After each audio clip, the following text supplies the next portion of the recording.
DEMU train ক্রয় প্রকল্পের আবশ্যিক সম্ভাব্যতার সমীক্ষা ও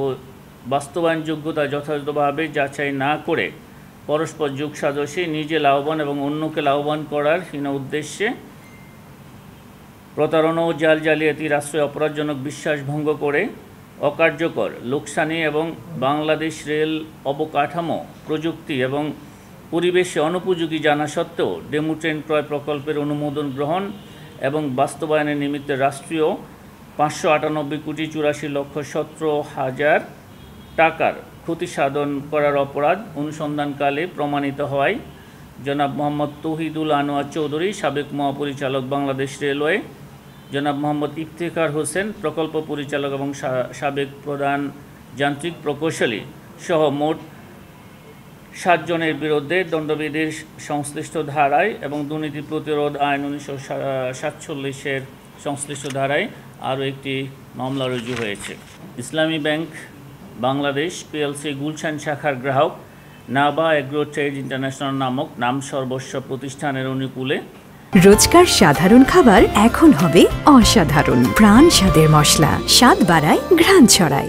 বাই মুরাবাহাটিয়ার বিনিয়োগ প্রস্তাবনা, সুপারিশ, অনুমোদন এবং পরস্পর যোগসাজশে অপরাধমূলক বিশ্বাসভঙ্গ এবং ক্ষমতার অপব্যবহারপূর্বক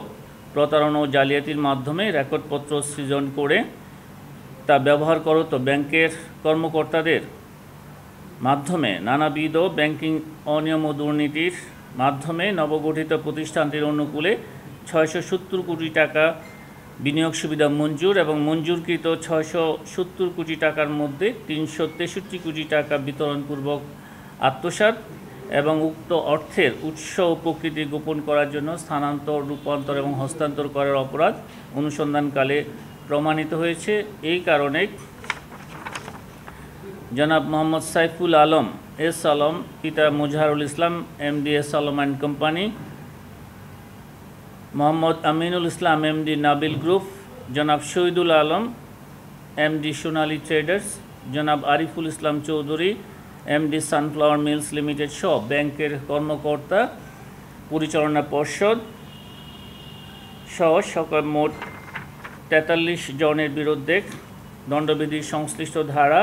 দুর্নীতি প্রতিরোধ আইন 1947-এর 5(2) এবং মানি লন্ডারিং প্রতিরোধ আইন 2012-এর সংশ্লিষ্ট ধারায় একটি মামলা রুজু হয়েছে।